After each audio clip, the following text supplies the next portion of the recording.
Hello students. Today we are going to learn our next topic, that is birds and their claws. What are claws?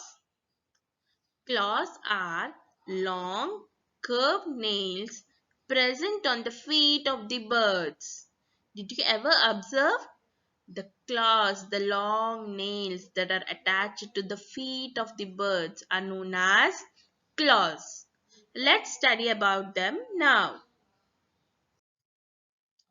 Look here. These are the few different types of claws on different types of birds.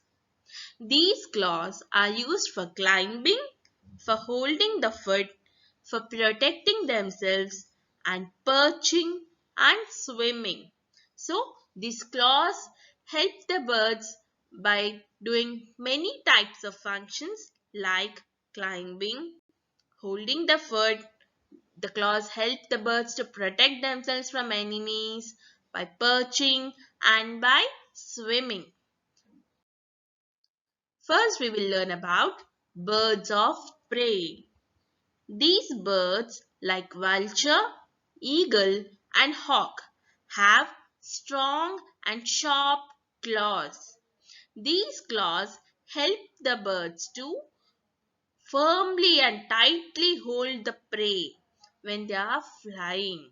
Let's observe how these eagle, hawk, and vulture actually hunt for their prey. Observe here the eagle. See how fastly it's running across the uh, ocean and catching that bird, that small animal, that snake. It holding the snake with its claws very tightly, and it flies away in the sky and sits at the place and eats the small animal. This is how the eagle, the hawk, and the vulture hold the prey with their legs, with their claws tightly. Next comes the scratching birds. Birds like hen have three toes in the front and one toe at the back. Each toe has a sharp claw. Can you see the claws here? These are the sharp claws. These help them, the birds, to scratch the ground. And they scratch the ground and they find small insects and grains in the ground. So they pick up the insects and grains and eat it.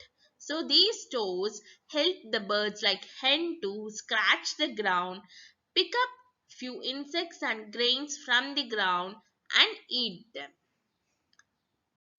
Here comes the perching birds. Birds like sparrow, crow, and pigeons. You have observed these birds in your surroundings. Where do you find them the most? On the tree branches, or sometimes you find them sitting on the wires that are hanging around your house, the electric wires. How do they balance themselves on the wires, on those thin wires? With the help of these long and slender claws. These claws have three toes in the front and one at the back. As they are very long and slender, these toes they can, with this help of these toes, they can firmly surround these toes on the thin wires and branches, and they can balance themselves. So these are called as perching birds. You know, these birds, they can sit on the wires and balance themselves, and they can sleep also. So these are called as perching birds. And next, look here.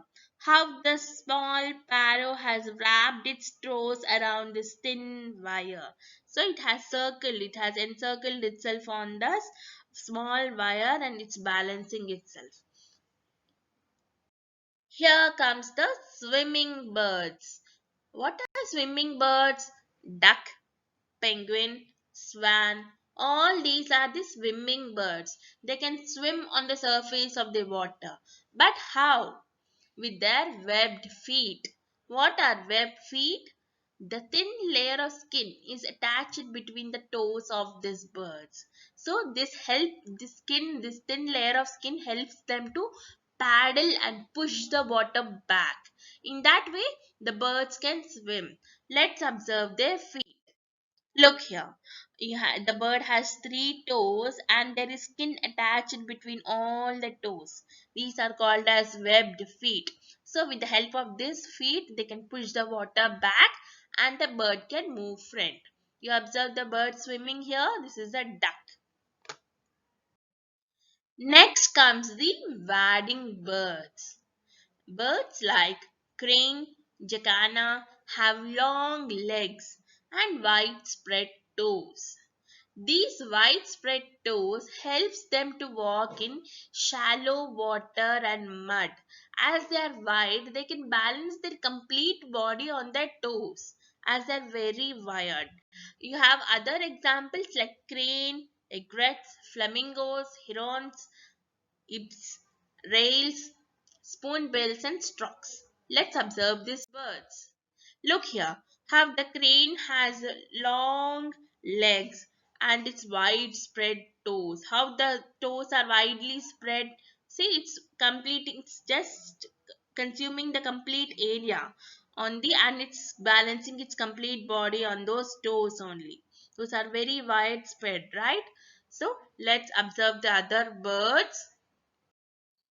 This is the heron. See, it's walking inside the water and it's not getting wet because of its long legs. So it doesn't get wet also because of these long legs. And you see flamingos. These are the pink flamingos. They all travel in groups. Flamingos travel in groups. They migrate in the month of March and September to different places of the world. Here comes the climbing birds. Birds like woodpecker, parrot have two toes pointing to the front and two toes pointing backwards. Okay, so with the help of these two toes that are there in the front and the two toes in the back, they can hold the tree branches and they can stand vertically also on the tree branches and they can cling to it. That means they can hang to the trees and with their tight grip. These toes help them to have tight grip on the tree branches. Let's see how. You have seen here the woodpecker. It's standing on a vertical tree. It's having a tight grip on that vertical branch and it's pecking the wood. So this is how these claws that are both there in the front and two toes at the back, they help the bird to tightly hold the tree branch and they can peck the wood. The same is with the parrot. It can hang itself to thin branches also or to the fruits also. Now, children, the study of birds is called as ornithology, and the person who studies the birds is called as ornithologist. So, the father of ornithology is Salim Ali. He is an Indian. He is called as the bird man of India. Dr. Salim Ali is the bird man of India.